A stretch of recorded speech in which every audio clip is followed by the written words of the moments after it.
Vale e Rio Tinto ampliam produção de minério de ferro apesar de fraqueza na China. Dois maiores produtores globais seguem com custos de produção que compensam volumes mais altos. Na Vale, produção no terceiro trimestre foi a maior desde o fim de 2018, pré-Brumadinho. Vale e Rio Tinto ampliam produção de minério de ferro apesar de fraqueza na China. A demanda da China por minério de ferro continua a enfrentar ventos contrários com a crise imobiliária do país. Carla Godgens. Bloomberg, os dois maiores fornecedores de minério de ferro do mundo, a Rio Tinto e a Vale, aumentaram a produção do insumo siderúrgico no terceiro trimestre, mesmo com a demanda da China diante de ventos contrários em razão da crise imobiliária do país. A produção da Rio Tinto subiu cerca de 1% no período em relação ao ano anterior, enquanto a Vale 3, superou as estimativas de mercado e apresentou seu maior volume desde o final de 2018, antes do desastre de colapso de barragem de Brumadinho, que desencadeou interrupções que duraram anos. A demanda de minério de ferro no principal comprador do mundo, a China, continua em risco devido a uma queda no setor imobiliário, que é intensivo em metais, embora isso tenha sido parcialmente compensado por alguns setores da indústria manufatureira, bem como pelo aumento das exportações de aço. Os futuros do minério de ferro caíram quase 25% neste ano, já que a oferta supera a demanda. A recuperação econômica da China tem sido desigual, o que levou ao maior apoio do governo para sustentar o crescimento, disse a Rio Tinto em seu relatório de produção.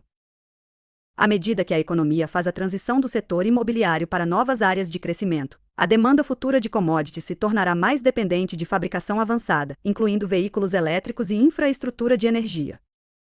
Apesar de recuperação recente após estímulos da China, preços futuros do minério de ferro acumulam queda de 2 dígitos em 2024. As principais empresas de minério de ferro do mundo continuam a reforçar seus suprimentos, com suas operações de grande escala protegidas por custos por tonelada que permanecem muito abaixo dos níveis atuais à vista. A BHP, o terceiro maior produtor global, divulga sua produção trimestral nesta quinta-feira, 17. A produção da Vale, que chegou a 91 milhões de toneladas no terceiro trimestre, superou a produção das minas da Rio Tinto na região de Pilbara, de 84,1 milhões de toneladas.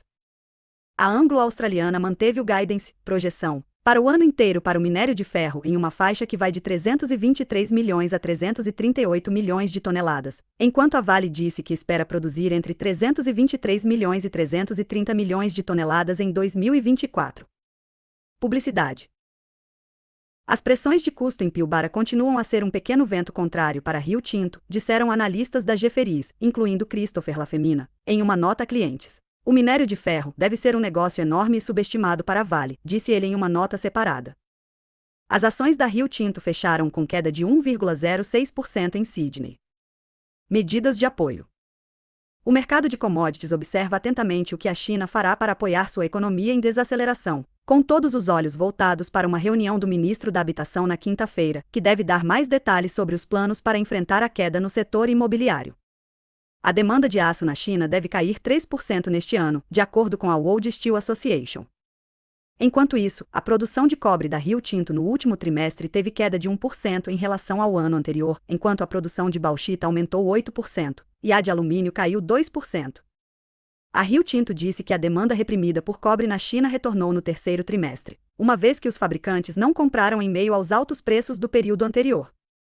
Leia mais, porque a Rio Tinto decidiu apostar contra a China no mercado de lítio. A demanda no resto do mundo foi mista, com um forte desempenho na Ásia desenvolvida compensado pela fraqueza na Europa, disse a mineradora.